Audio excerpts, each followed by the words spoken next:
Welcome to Confronting the Line, where we explore the world of personal development and examine the sometimes blurry line between transformation and exploitation. I'm Mark Tafoya. We're coming back to our conversation with Ed Gurowitz, who was around EST, the Landmark Forum, in the early days. And we're going to resume our conversation with him right now and get into some more of the history. In the 80s, he put together what he called the project to recreate the training. Aha. This was in about 82, 83. And the joke was, because in the training, one of the principles was anything you recreate disappears. Mm. So we said, but Werner, then the training will disappear. Ha, ha, ha. Well, that's exactly what happened. He led a bunch of trainings that were specifically labs for him to work on redesigning it. And then those of us on the committee, the project, would get together and say, let's keep this, let's do this. And when we got all done, he'd tell us what he was going to do. And the outcome of that was the forum, which originally at that time in 1984, I believe, I'm lousy on dates, so if anybody's going to try to get me about dates, this is my disclaimer. I'm probably wrong. But around that time, mid-80s, the forum was 2 weekends. All of us who were trainers and trainer candidates, which I was by then, were now forum leader candidates, except Jerry Joyner, who became the first fully certified forum leader. Okay. Shortly after that, all of us became forum leaders as well, which I was. And then a couple of years later, we shortened it to 1 weekend, 3 days, Friday, Saturday, Sunday. And I led the first 3-day forum in Washington State, in Eastern Washington, in the Tri-Cities, which I don't remember even what they are, but Chehalis. So I can't remember. I'm from there, but yeah, middle of Washington State. Puyallup, something else and something else. Mm-hmm. Anyhow, so that's how the forum came to be its current iteration. In the meantime, we stopped doing the 6-day. I've never been sure why. It was a huge. It was a great selling program, but for some reason, I think for liability reasons, it just somebody decided it was more than they wanted. What I've noticed in the pattern is pretty much change happens, and I think this is consistent with any organization, but change happens when either the sales drop to a unsustainable level, and usually even quite far after that, however much the cash lasts, right? And then, or when they're forced via, litigation usually. So, or some kind of governmental or public, like a PR problem that's going to shut it down. I mean, that's where we lost Landmark, out of France, out of Sweden, many countries. It's disappeared because of that. Basically somebody comes on and starts telling all the stuff that's been hidden, basically is what happens, or the stuff that isn't examined. So, well, I'm curious how different was, because you were there in that transition from the S training to the 2-week forum. Then did you say all the way to the 1 weekend? How much of the S training, because we were always told it was very different, that they retired the S training completely and then invented the forum, which was all this totally new thing. And then they condensed it into a 3-day. How much of a through line is there between the fundamental, technology or work as it's referred to? Well, the through line is transformation. The cosmetically, it was very different. So there wasn't the obsessive quality to the program. You could go to the bathroom. It only lasted until 11 or 12 each day. Gotcha. The emphasis on bringing guests didn't change at all. Right. Um,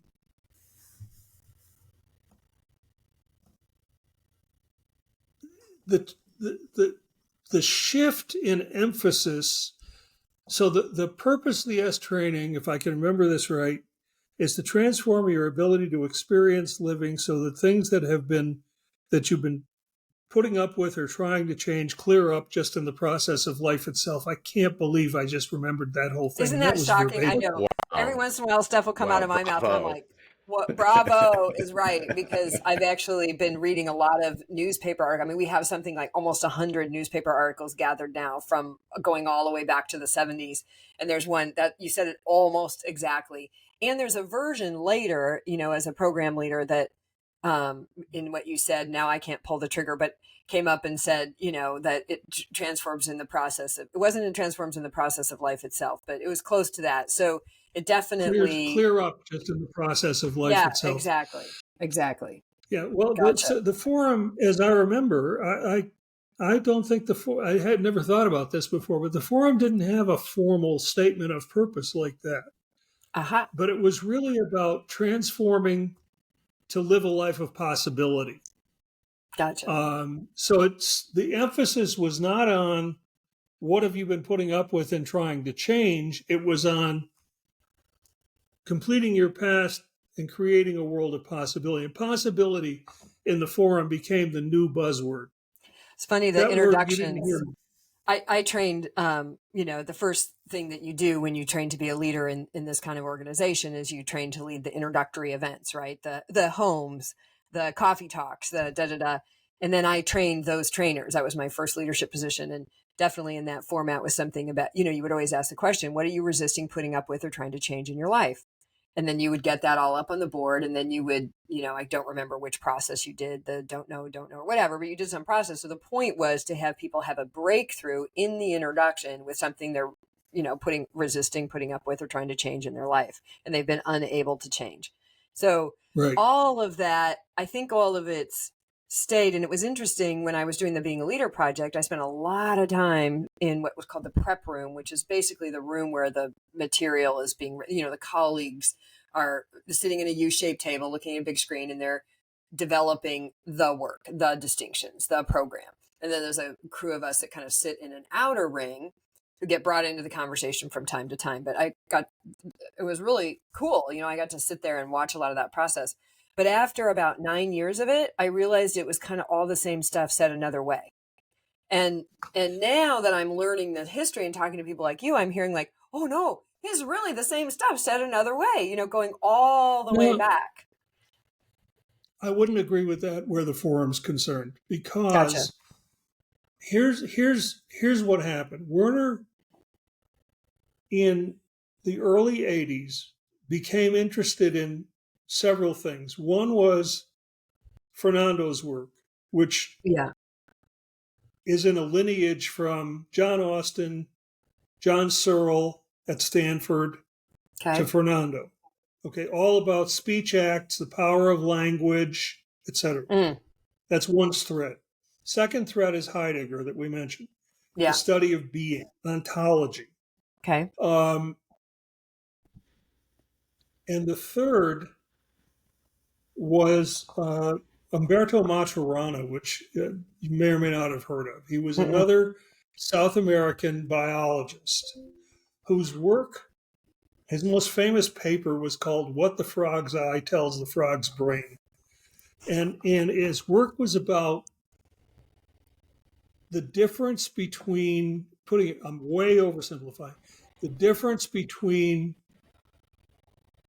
objective reality and how the world occurs. That's the Being a Leader stuff. That's what we were at work on in Being a Leader. The fundamental. Those three things were the big shift in approach from the training to the forum. The training This was is mid-80s is when this happened? This shift started to happen in the mid-80s? Early 80s. Got it. Okay. Early to mid. Sure. And that's a huge shift. The training, while they talked about being and told the famous ballerina story, was really took place primarily in the arena of doing. All right. Gotcha. Okay?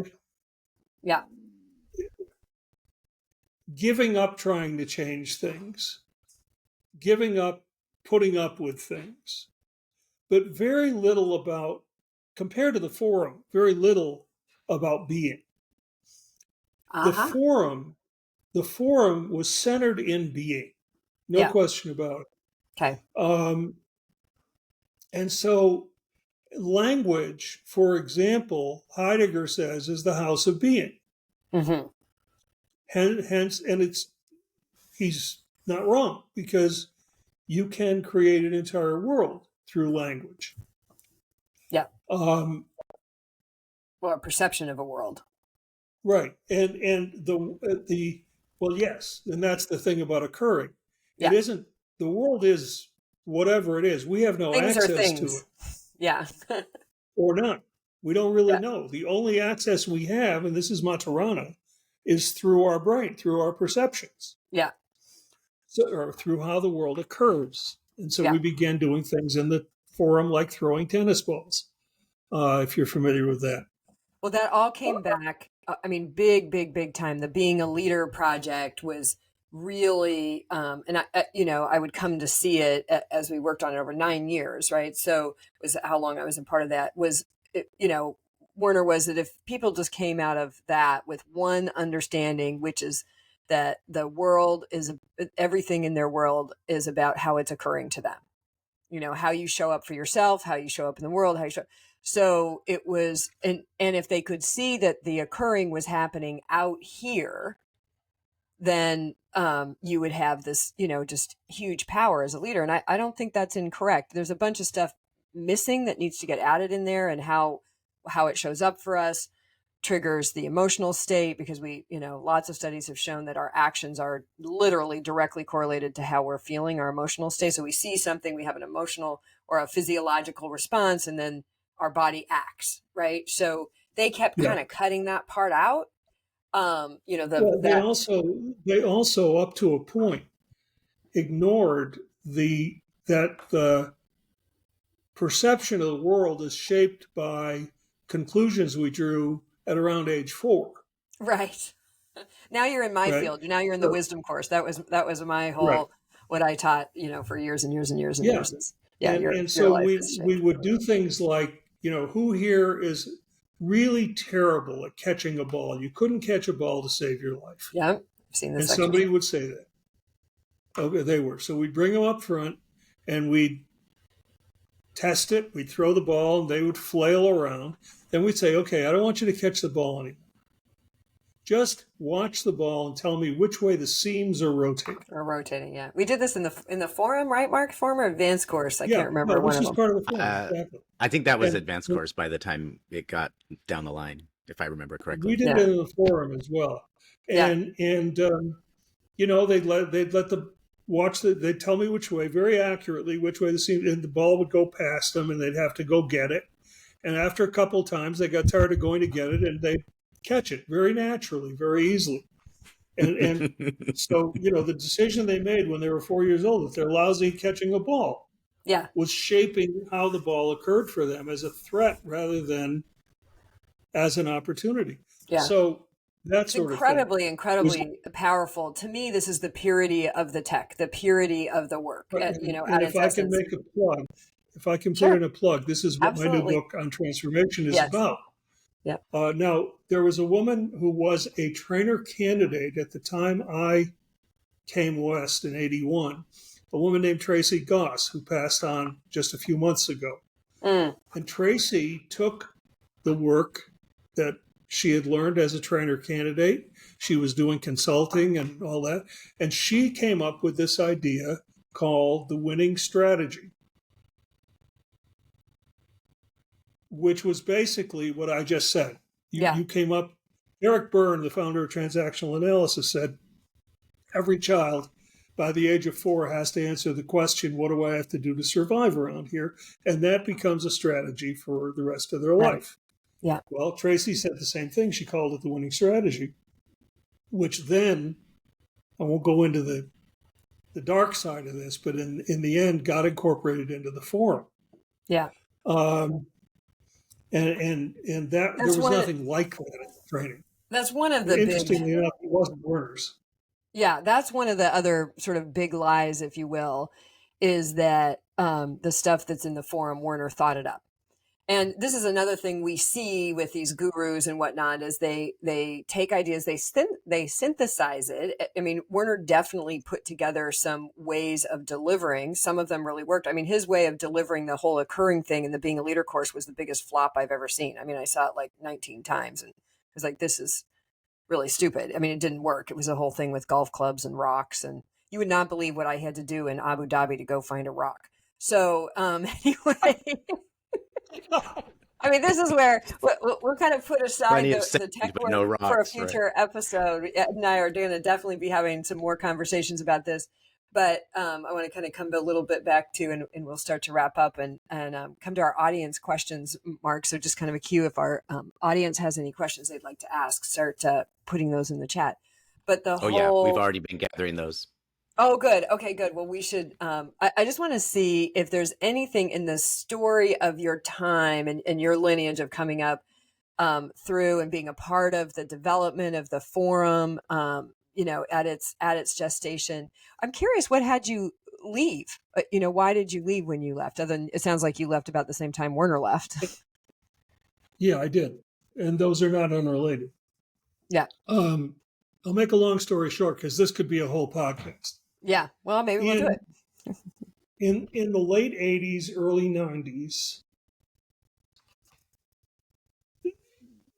there were several times while I was there when the trainers and forum leaders were given double duty as a way of saving money. So one time I was the center manager in Berkeley, Oakland for a year. Okay. In one of those moves. That way they didn't have to, they paid me as a trainer, which was pitiful. And they didn't have to pay a center manager, which was also pitiful, but this way it was only half of what was pitiful. Right. And the schedule of those two things, I mean, is Herculean. Like it's right. Yeah. Well, we didn't really the forum as often when we were center manager. We did it maybe once a month. Yeah. Yeah. But as I know, David will agree, yeah. The pressure of being a center manager was way worse than being a forum leader. I think it's the toughest job. It's the toughest job in the organization. For sure in Lindemark, but probably Werner Erhard and Associates. Question. Yeah. Just on the hook by Friday, 6 p.m. now 3 p.m. You've got to produce this result. Period. No question. Oh, and it's way more than that in terms of you've got the budget, you've got the staff. You're their first go-to when they're in tears. Yeah. You've got all the assistants. Yeah. You've got the well-being issues. I mean, that was a big thing. Yeah, absolutely. Another time when that happened, one of those times when we were farmed out, I was farmed out to Technica.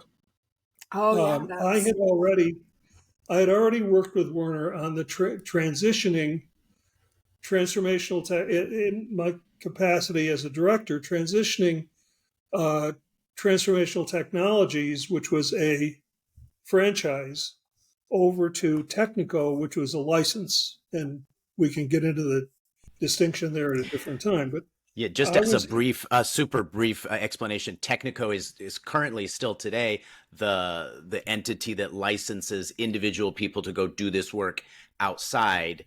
So they're using the distinctions, they're using the technology, but they're kind of like licensed to do that. Yeah. Well, see, and it's interesting because my job in Technico, this was 1990, when the shit hit the fan for Werner. He was being accused of incest with his daughter, or molesting his daughter. He was being accused of tax fraud, which was totally not true. I mean, I've seen the letter from the IRS totally exonerating him from that. Well, I've seen the case. Remind me to show it to you. I don't know if it was totally not true, but he certainly didn't get caught. I mean, but the IRS said there was. Who isn't trying to cheat the IRS? Yeah, I've seen it. Anyhow, so Werner did three things, maybe four. He released, so this is a whole other story. Trainers, and by extension, forum leaders, gave our word for life. Right. Okay. Now, did people break their word? Yes. A number had, and they became pariahs. I had to uninvite a fellow forum leader and trainer, a guy I had worked closely with, and we were close friends. I had to uninvite him from my wedding. Oh, because he had left. Oh. And, the threat was, if you don't uninvite him, none of the other trainers, forum leaders, will come. Yeah. Yeah. So real excommunication type stuff. Mm-hmm. Yeah. And that's not something I'm proud of, by the way. I apologized and completed with him. His wife still hates my guts. But anyhow, so he released us from our word. Okay. Number two, he left the organization and ostensibly turned it over to the employees. Yes, his brother and sister. Yes. Number three, Technico sold off all the licenses. There were about 60 license holders. For a fee, you got your license in perpetuity, never had to pay royalties, never had to do anything except keep the terms of the license. Yeah. I had gone to Technico. I was working in Boston because when the shit first hit the fan, Werner got out of Technico ostensibly, brought in a new CEO, part-time, an adjunct professor at Harvard Business School, and a new head of programs from another business school, I can't remember now, down south. And I went to keep Technico pure, to make sure that they didn't mess up the technology. I was basically to be Werner there. That was my job. Okay. And when Werner pulled out of everything, so ostensibly, we sold off, and I was the one who sold off the license. Technico was going out of existence. All right. In March of 91, I left Technico. We closed it. I was given a technical license and also the rights to a program called Center for Management Design. That's a whole other story. Anyhow, Technico didn't go out of existence. Werner wasn't out of it. More licenses were issued after that, but the people who had licenses did have them in perpetuity. They paid for it, thousands of dollars, and had the license in perpetuity. This is another pattern that happens a lot. It would take probably months and some more investigation, but it's one of the things where something goes out, but then it doesn't quite. It goes out for these people. Exactly. It gets resold to these people over here.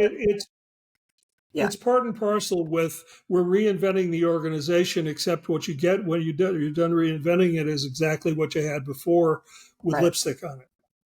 And probably a few more splits, because with every split, in other words, I sell it to these people and then I change a few words and I sell it to these people and these people and these people. Right. There's more revenue for Werner fundamentally. I mean, I watched it happen. I was part of that in my little era, right? So really interesting. So anyhow, to finish your question so we can get to the audience questions, I was then supposed to come back to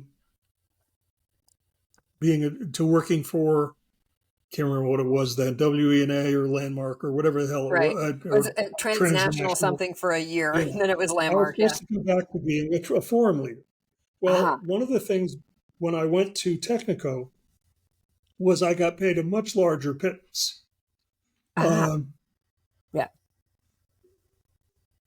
And I was supposed to come back and take a pay cut. And I said no. In fact, I can't remember how many it was now, but somewhere between 15 and 25 of us left in spring of 91. There was what we called a forward, because forum leaders don't retreat, we Yeah, forward. go forward. Yeah. Still so have there was that. a We still do retreat that today. Still today. at the Hyatt in San Francisco, at the Hyatt Regency. I remember this. Mm-hmm. And we were told, basically, things are going to, you're all coming back. You're all going to be leading the training. You're all going to be, just like before. And somewhere between 15 and 25 of us said no. We left right from that meeting. Wow. And that was when I left, because I now had a consulting practice. I had a license. I had, more importantly, because of a very, very stupid contract on their part, I had rights to the Center for Management Design, which was then called the Executive Excellence Program, which was the entire technology. Wow. Yeah. And So- were you one of the people who had that in perpetuity? Yeah. Yeah. So I Not great went into business. on their part, like you said.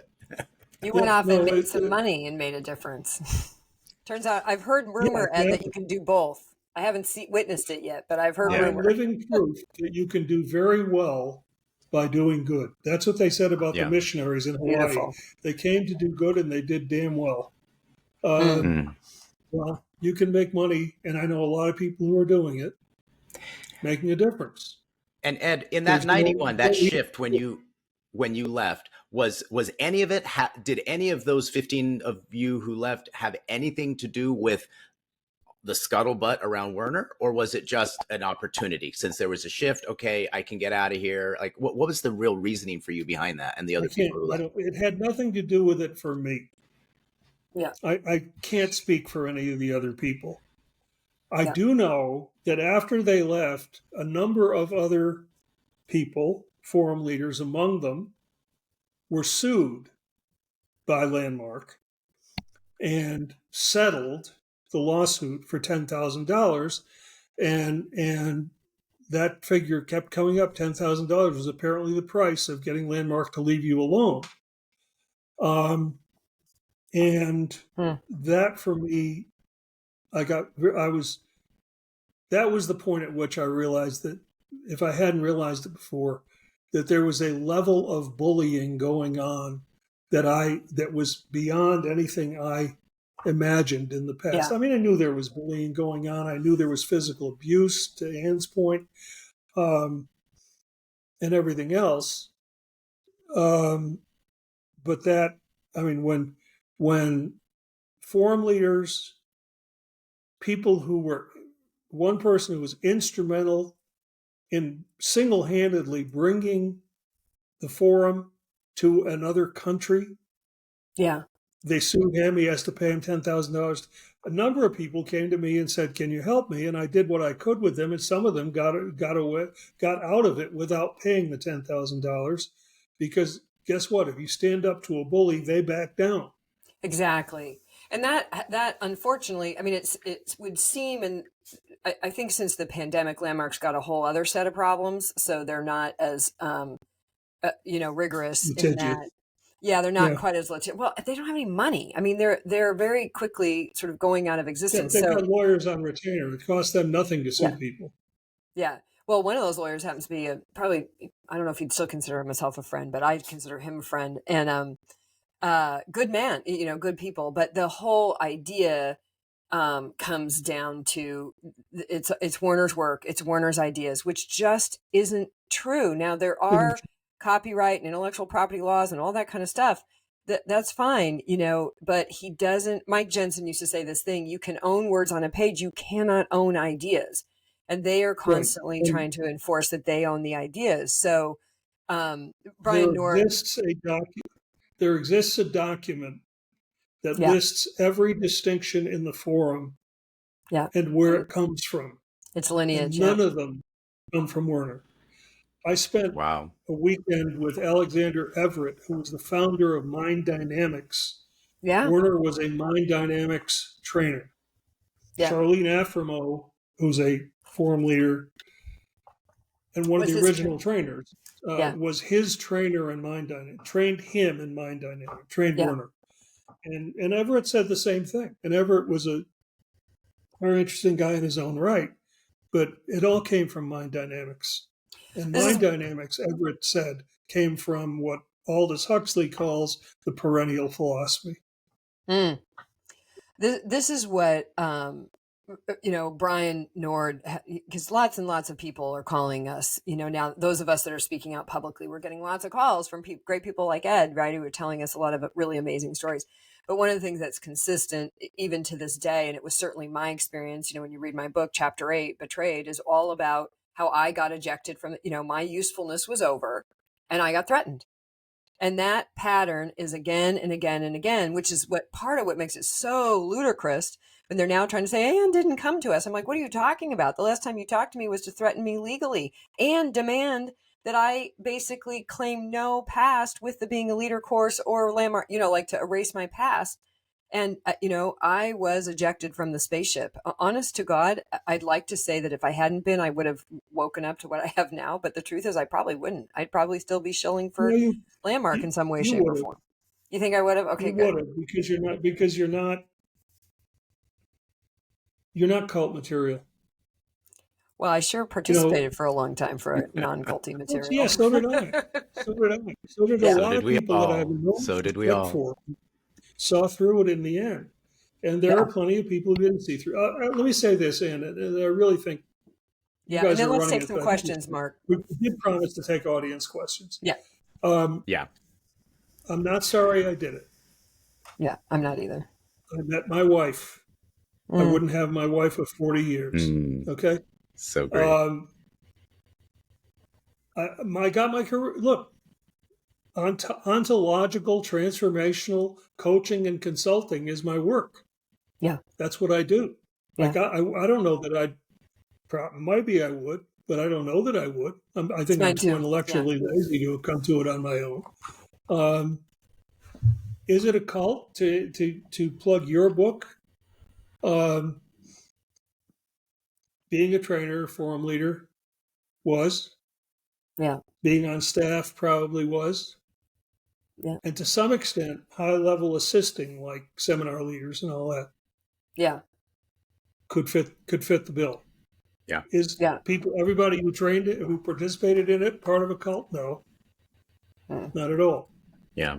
Yeah. But if somebody asks, people ask me all the time, go ahead. Do I recommend it? I say, yeah, just do the forum and don't do anything else. Yep. Yeah. Just dip in and get out. Exactly. Yeah. So this is a perfect time for us to bring some questions in. So Ed, one of the questions from the audience is, did Werner's personality change as he became more famous? Was personal fame something he enjoyed? I can't really tell because I didn't know him when he wasn't famous. But what I've read, including the authorized biography, as well as all the outrageous betrayal and other books that are unauthorized biographies, I'd say no. I think he mellowed some from what I read in Anne's book of how he was with her. Yeah. Certainly not how he was with me in a very similar job. And maybe it's because you're a woman, Anne, but I think it's actually because, look, I'm 81 years old. Werner's 93. I think he also knew in the very first program, I share a light version in the book, but in the very first program I hosted, when one of his staff basically made our hotel contact cry and was really abusive to her. And then the general manager calls me in and is yelling at me. And I'm totally shocked because I have no concept that Werner, the father of transformation, could be abusive like that. Wouldn't even, it was shocking.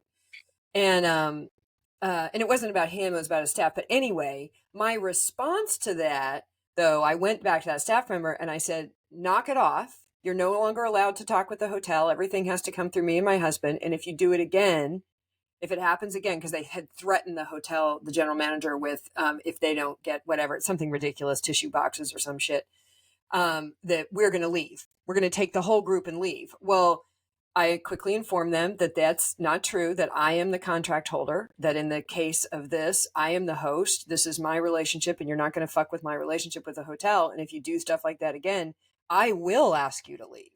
And that was our first event. So I think Werner knew basically he couldn't screw with me because I wasn't really, first of all, I wasn't a Werner Sinka fan. I mean, it was interesting. I enjoyed getting to know him. I learned a lot in being around him. Like that's all of that. But he never occurred for me as anything other than sort of a man. And Right. what's interesting to that question, Mark, I will say, because I was part of bringing him back into the North American audience and who he was in 2012, which was the first program I hosted.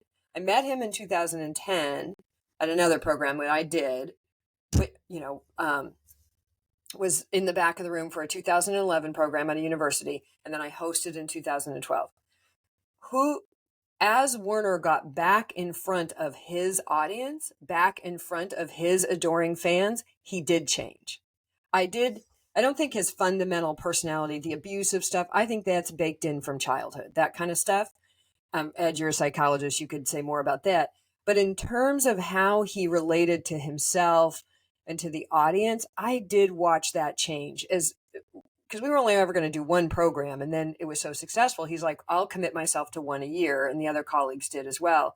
And as we started to bring more and more, and then the Technico affiliates, they all start coming and they start bringing their clients and they start, all the way up to, we did later have somebody ask the big question, are you Jesus Christ or are you like that? And he had a very different answer than the one he had from Outrageous Betrayal, which my dear friend jokes because by then he'd figured out they crucified Jesus. So he didn't really want that analogy. But he did change. I did see him change. And as I've been studying narcissistic personality disorders, I can see that probably the worst thing for somebody who's bent that way is to have that kind of adoration and fandom. It doesn't nurture the best in their personality, right? So we all have, positive traits and negative traits. So it was interesting to watch that change though, from 2012 to 2019, 2020, he pretty disassembled in a lot of ways. And, that's all I'm going to say about that. And we should take another question. Sure. Any response to that, or no? You're good for the next question? Okay. So, and this is in the realm of psychology. So the question is, when working with Werner in the psychological domain, was it common for participants to have psych issues and or be removed from the course?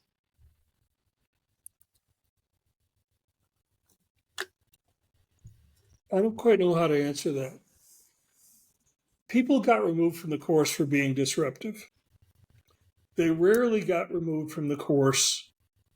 I never saw anything I would call a breakdown, a psychotic break. I never heard of.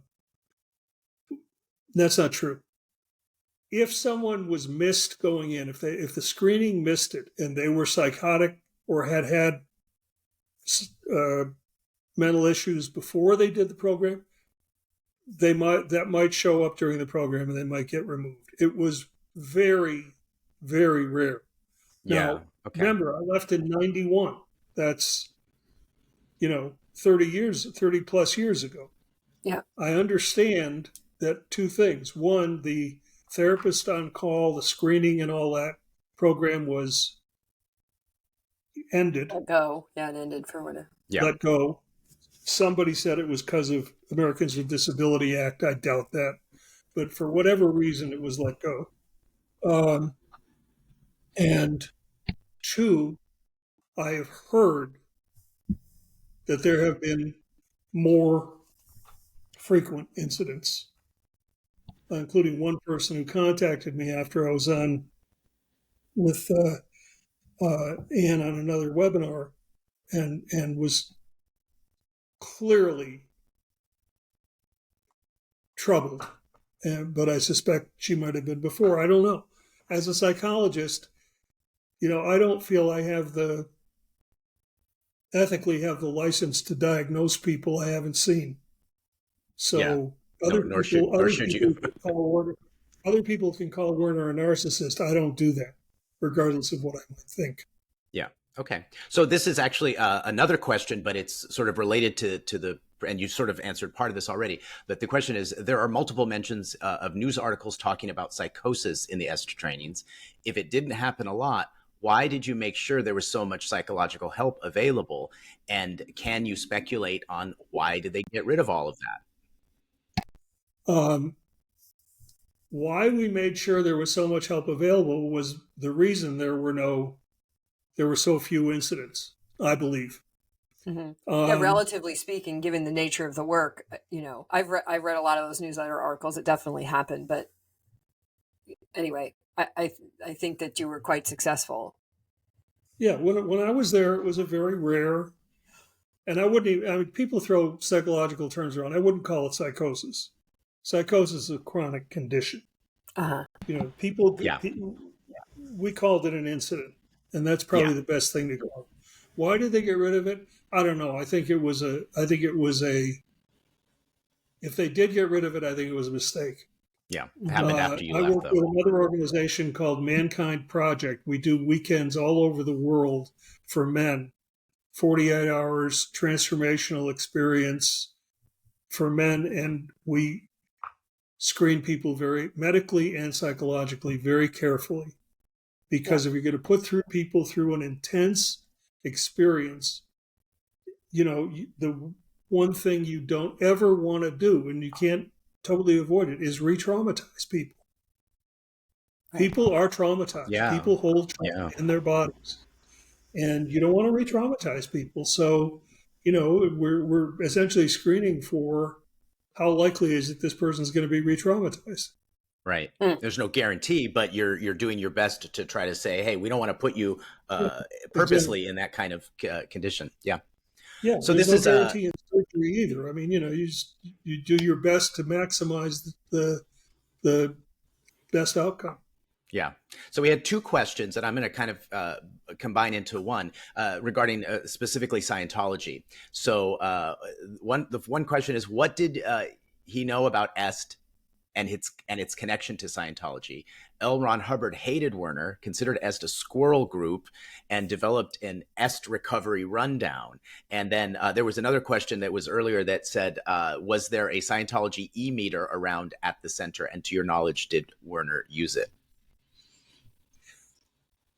I am told I've not done Scientology. I've only studied it, read about it, etc. I have no firsthand experience. However, I believe, look, I'll give you an analogy. For a long time, I consulted with the Dale Carnegie organization, particularly in Europe. Not training, their training is wonderful. I consulted with them on the business side, the organizational side. And every once in a while, I would say something or do something, and they would look at me funny, and I would say, we stole that from you, right? Yep. Yeah. I have no doubt there are parts of the training, the forum, other programs, particularly in the wisdom area, that have elements of Scientology. We have another guest I'm not at liberty to disclose at this time, but that will come in a few months or so, maybe less, we'll see, but who was there at the formulation of EST.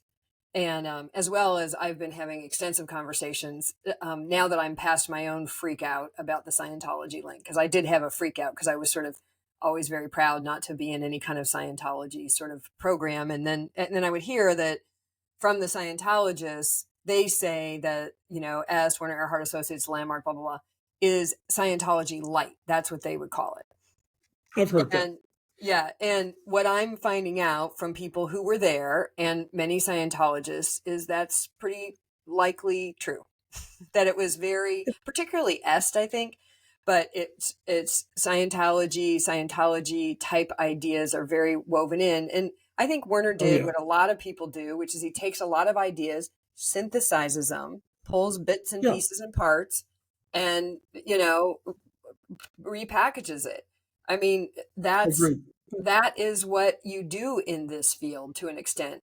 I'm now, as I'm standing for the safe and ethical practice and evolution of the field, what I say is give credit. Just say, hey, I pulled from this and I pulled from that and I pulled these Exactly. things. This is the lineage. And then here's how I packaged it together. And maybe this will be valuable for you in a different way. It's not a That's what we as problem. chefs do, by the way. I As chefs, agree we with take that. all the ingredients and put them together and give you a dish. It's my dish, but these are all the ingredients I got. Right. Exactly. And that's why in my book, for example, I'm very careful to cite sources for everything. It reads somebody said like an academic paper, because there's a footnote every few lines. With regard to the e-meter, I'm not sure what an e-meter is, but I will tell you there was a thing that we called the tin can, and I'm pretty sure it was an e-meter. Yeah, it's two tin cans that you hold in Ann's part of the organization, before that part of the organization went public, when it was an internal facility called consulting services. And at least if you were on staff or you're a forum leader and your results were off or anything, you had to go get on the tin can. And the game among the forum leaders, because it's the easiest thing in the world to beat, was could we beat the tin can? And we all could. That's awesome. Yeah, that's funny. Yeah. So there was a question regarding Technico and this idea that you were encouraged not to share your affiliation with Technico. Can you comment on that? It's a bit of an overstatement. Transformational Technologies was a franchise. That meant that everybody's business card, the logo, stationery, it was all Transformational Technologies, and under that was, Joe Blow Consultants. That led to some real difficulties. Mm-hmm. There was an incident in Atlanta where there was a farmer's market and a TTI consultant recommended that the owner have everybody do the training. The employees were mostly Christians and Koreans, and they objected on religious grounds, and there was a big stink. That's one example. So it was decided to change over to a licensing model. Now, in a licensing, so McDonald's is a franchise. Every McDonald's has Golden Arches, Happy Meals, etc. On the other hand, hotel chains are licenses. We were in the hotel business. I don't know if you know this about me, Ed, but was my husband's business. There's a mix, but they're largely. Yeah. It's interesting because you still like Choice Hotels. He developed and built Choice Hotels for all kinds of doctor groups, and it has the same thing that you have to have these pictures. You can only have that color scheme. It's quite tied down until you get to a certain level, which is really quite low, the independence. Then you can have some autonomy. But the point is, with a license, you're free to disclose or not. You're licensed for the IP, for the intellectual property, and then you can package that any way you want in a license. Whereas in a franchise, you must package it a certain way. So I think it's an overstatement to say people were encouraged not to disclose, but we were under no obligation to disclose. Okay. All right. Understood. So here's a question from the audience. What does Ed know about LGATs, so large group awareness trainings, and state changes, psychological disruptions, lack of sleep, and the vulnerability of people sharing their deep, dark stuff in public? Maybe people didn't share as deep stuff in the 80s. I mean, that's possible. It would be great to know what was in those screenings. That's a long question, but yeah, the question is about LGATs. That has to be somebody who's in our study group, Ed, because we've been reading a lot of Dr. John Hunter's recent work on LGATs and so on, which reminds me, I've got to make that introduce you and Dr. John Hunter. And it's fun. There was much less known in the 70s and 80s. There was, I can't think who it was now, I'm blocking on the name, very well-known psychologist did a pretty extensive study. And we knew about that. And we knew that there was the potential for harm. The screenings basically were based on a couple of questions. Have you ever been hospitalized? Are you in therapy? There may have been a couple others. And then the therapist on call would interview the person, and it was basically using our own diagnostic and intuitive sense to determine it. We knew the potential for harm was there. We didn't know it to the extent somebody like Hunter has documented it broadly, and other people have now. But that's because of the stuff that happened then. Also, Ed, wouldn't you say, we won't go too deep in this because we're going to wrap up here in a minute, but as I continue to study this and as I talk with people like Ed and, who were there in those times, life has changed a lot. Like we have the amount of noise and just noise and information and data that is flooding our brains, because this is part of John Hunter's work is and all the new thing, ADHD and all this stuff is a lot about the brain being flooded to the point where it sort of shuts down and disconnects, disassociates. And so there's a whole bunch, and maybe we'll do a whole other show about this, Ed, and bring on somebody who's done some of the recent neuroscience. It would be interesting because I don't think that we can separate at any time content from context. So the context of the 1970s and 80s and human beings and our lifestyle and what was happening in our lives and even our diet. I'm a big diet person, in that food is medicine. And, all of this has changed. So in 50 years, a lot has happened in the field, the contextual field. Yeah. And so the same content in a different contextual field is going to have different results and vice versa. Well, and also, let me give you an example. I did a postdoc in 1967-68 at the University of Illinois Medical School in Chicago. And I worked with a guy named Art Kling, who was a neuroscientist. I think he was a psychiatrist. And we worked on what happens. There's this little structure in the brain called the amygdala. Yeah. What happens if you take that out? And we worked with a very aggressive species of monkey called African green monkeys. Mm-hmm. And what we found was they lost all their aggression. And we published a few papers on it and said, gee, isn't that interesting? Well, today, thanks to Danny Goleman and other people, everybody knows about the amygdala. Everybody knows about fight, flight, freeze, and appease. Everybody knows about, all the stuff Ann just mentioned. So, we didn't know this stuff then. Yeah. So I think there are two things, maybe three, that have changed the world as we know it. One is the internet. Yeah. Two is neuroscience. And three is COVID. Yes. Wow. That says it right there. Yeah. Wow. And the world today, post-COVID, and in the presence of I remember the internet when it was work to get on.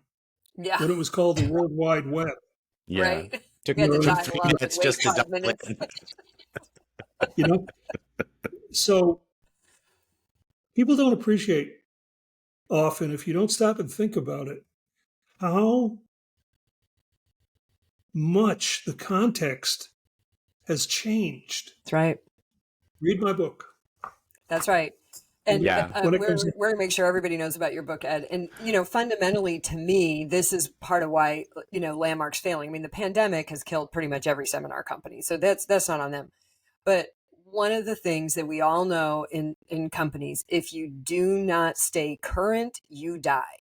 And, it's just a fundamental thing in business. And I think that's a big place. My book and asking the question, wait, is this a cult? Was because I couldn't figure out why they wouldn't get current. Like, why won't they? And what I would discover as I worked closely with Werner is because there's an attachment to Werner as the source. And Werner, in all of his glory and all of his flaws and all that aside, he's not of this time. He's not current. And he's not engaged, as much as he engages, he does read and whatnot, but Anyway, we won't go down my analysis there, but the point is, if a business doesn't stay current, they die. So, Mark, did you have one last question, or do we want to wrap it here? One last question, and Ed, you tell me if this is something that we might want to say, if you can answer it succinctly, or if we might want to save it for the next time. So the question is this: interested in the word technology for language and distinctions. Where did the use of this word come from? I never saw it used in the field of psychology. No, it's not used in the field of psychology. One of the struggles in Landmark and its predecessors almost from the beginning was, how do we talk about this stuff? It was referred to as a body of distinctions. Nobody knows what the hell that means. Methodology. Well, that takes it out of being and into doing. Technology, I think, was a term that was used first for transformational technologies, and I think because it was sexy. And we were trying to appeal to Scientology term, just for the record. Is it? Yeah, that is. I asked Chris Shelton about that. Anyway, we'll have Chris on and have him give the Scientology story behind the tech. Right. Now, whether we used it or they used it because it was Scientology. I mean, look, I'm so tired of people trying to pretend that they own the damn English language.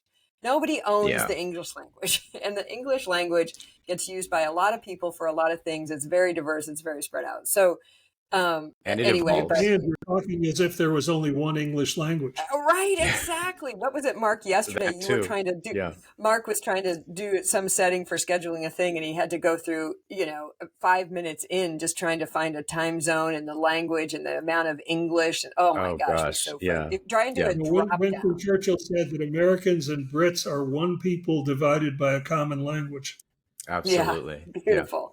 So, right, so Ed, thank you for being here. The chat is full of thank yous, and it's so fascinating. And he's got to come back. We got to have him again, which we already planned for. I hope you'll have me back. I've enjoyed it. I really appreciate your having me. And we will have you be out by the end of the year. Hopefully, that's what my associate who's working on it with me promises. And in the meantime, if you haven't read Anne's book, read it. If you have read it, read it again. Thank you, Ed. Such a pleasure to have you. I've enjoyed our conversations, both the private ones and this one, so much, and I look forward to continue to learn from you, and as I help to move us into the future. Thank you so much. Yeah, so you stick with us here, folks. We're just getting going, and as you can see, we're working out kind of all of our kinks. But man, we have so much in line, so much in store for you. Please subscribe in YouTube. We're going to also have the availability to subscribe in audio podcast form. Listen for that. And like we said, if you haven't read Anne's book, you can find it at isthisaccultbook.com. And thank you for being with us. Catch you next time. Thanks.